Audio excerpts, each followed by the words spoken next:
Hi friends, ಎಲ್ಲರಿಗೂ academy classes YouTube ಚಾನಲ್ಗೆ ಸ್ವಾಗತ.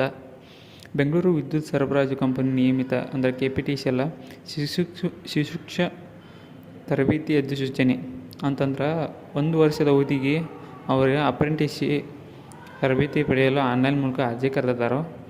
ಅದಕ್ಕೆ ಯಾವುದೇ ರೀತಿ ಪ್ರೊಸೀಜರ್ ಐತೆ ಅಂತೇಳಿ ತಿಳಿಸ್ಕೊಡ್ತೀನೋ. ಅದಕ್ಕಿಂತ ಮುಂಚೆ ನಮ್ಮ ಚಾನಲ್ ನೀವು ಸಬ್ಸ್ಕ್ರೈಬ್ ಮಾಡ್ಕೊಳ್ಳಿ, ಹಾಗೆ ಲೈಕ್ ಮಾಡಿ, ಶೇರ್ ಮಾಡಿ, ಕಮೆಂಟ್ ಮಾಡಿರಿ. ಹಾಗಂದ್ರೆ ನೋಡೋಣ ಬನ್ನಿರಿ.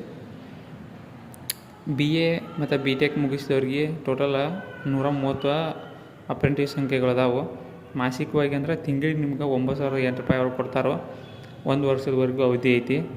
ಅದೇ ರೀತಿ BA, BSc, MCom, BCom, BBA, BCA, BM ಇವನ್ನೆಲ್ಲ ಮಾಡಿದವ್ರಿಗೆ 305 ಇದನ್ನದಾವು ಸಂಖ್ಯೆಗಳು. ಇವ್ರಿಗೂ 9,008 ರೂಪಾಯಿನ ಕೊಡ್ತಾರೋ.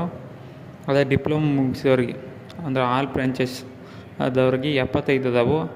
ಅವ್ರಿಗೆ 8,000 ರೂಪಾಯಿ ಅಷ್ಟ ಕೊಡ್ತಾರೋ. ಟೋಟಲ್ 510 ಮಂದಿನ ತೊಗೋತಾರೆ ಕರ್ನಾಟಕದಾಗ. ಅದೇ ರೀತಿ ಅರ್ಹತೆಗಳು ಏನಂತಂದ್ರೆ ರಾಜ್ಯ ಸರ್ಕಾರವ್ರಿಗೆ ಇಲ್ಲಾಂದ್ರೆ ಕೇಂದ್ರ ಸರ್ಕಾರದ್ದು ಮಾನ್ಯತೆ ಪಡೆದಂತಹ ವಿಶ್ವವಿದ್ಯಾಲಯದ ಪದವಿ ಪಡೆದಿರಬೇಕು. ಅದೇ ರೀತಿ ರಾಜ್ಯ ಸರ್ಕಾರದ ಮಾನ್ಯತೆ ಪಡೆದಂತಹ ಯಾವುದೋ 3 ವರ್ಷದ ಡಿಪ್ಲೊಮಾ ಪಡೆದಿರ್ಬೋದು.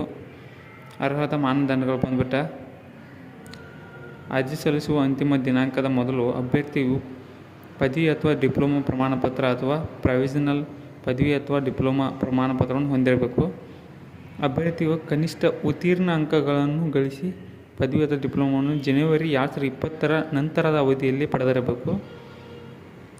ಅಪ್ರೆಂಟಿಸ್ ಕಾಯ್ದೆ 1961 ಅಡಿಯಲ್ಲಿ ಈಗಾಗಲೇ ತರಬೇತಿ ಪಡೆದ ಅಥವಾ ಪ್ರಸ್ತುತ ಅಪ್ರೆಂಟಿಸ್ ತರಬೇತಿ ಪಡೆದಿರುವ ಅಭ್ಯರ್ಥಿಗಳು 1 ವರ್ಷದ ಅನುಭವವಿರುವವರು ಅರ್ಜಿ ಸಲ್ಲಿಸಲು ಅರ್ಹರಿರುವುದಿಲ್ಲ.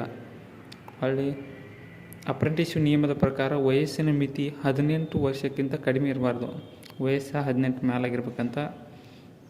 ಅದೇ ರೀತಿ ಆನ್ಲೈನ್ ಅಪ್ಲಿಕೇಶನ್ ಸ್ಟಾರ್ಟ್ ಆಗೋದು ಬಂದುಬಿಟ್ಟು 1/2/2025 ಇದು ಫೆಬ್ರವರಿ 1ನೇ ತಾರೀಕನ್ನು ಸ್ಟಾರ್ಟ್ ಆಗೈತಿ. ಬೆಂಗಳೂರು ವಿದ್ಯುತ್ ಸರಬರಾಜು ಕಂಪನಿ ನಿಯಮಿತಕ್ಕೆ ನ್ಯಾಟ್ಸ್ ಪೋರ್ಟಲ್ ಅರ್ಜಿ ಸಲ್ಲಿಸಲು ಕೊನೆಯ ದಿನಾಂಕ 20/2/2025 ಅಂದರೆ ಇದೇ ತಿಂಗಳು 20ನೇ ತಾರೀಕು ಲಾಸ್ಟ್ ಡೇಟ್. ಇವತ್ತಿಂದ ನಿಮ್ಗೆ 12 ದಿನ ಇನ್ನೂ ಐತಿ. ಅದೇ ರೀತಿ ಕಿರುಪಟ್ಟಿಯಾದ ಅಭ್ಯರ್ಥಿಗಳ ಪಟ್ಟಿಯ ಘೋಷಣೆ ಅಂದ್ರೆ ಸೆಲೆಕ್ಟ್ ಆದವ್ರದ ಯಾವಾಗ ರಿಸಲ್ಟ್ ಬಿಡ್ತಾರಂದ್ರೆ ಮಾರ್ಚ್ ತಿಂಗಳು 1ನೇ ತಾರೀಕನ್ನು ಬಿಡ್ತಾರೋ. ಅಂದ್ರೆ ನೋಟಿಫಿಕೇಷನ್ ಕ್ಲೋಸ್ ಆದದ್ದು ಒಂದು 10 ದಿನಕ್ಕೆ ಬಿಡ್ತಾರೋ. ಅದೇ ರೀತಿ ದಾಖಲಾತಿ ಪರಿಶೀಲನೆ ದಿನಾಂಕ ಬಂದುಬಿಟ್ಟು ಇವತ್ತಂತಂದ್ರೆ 10/3/2025ರಿಂದ 12/3/2025 ಅಂದರೆ 2 ದಿನ ಇರ್ತೈತಿ. ಅದು ಬೆಂಗಳೂರಾಗ ಇರ್ತೈತೇನೋ. ರಾಮನಗರ. ಓಕೆ. ಯಾವುದಾದ್ರೂ ಕೆಲಸದಲ್ಲಿ ದಿನದಲ್ಲಿ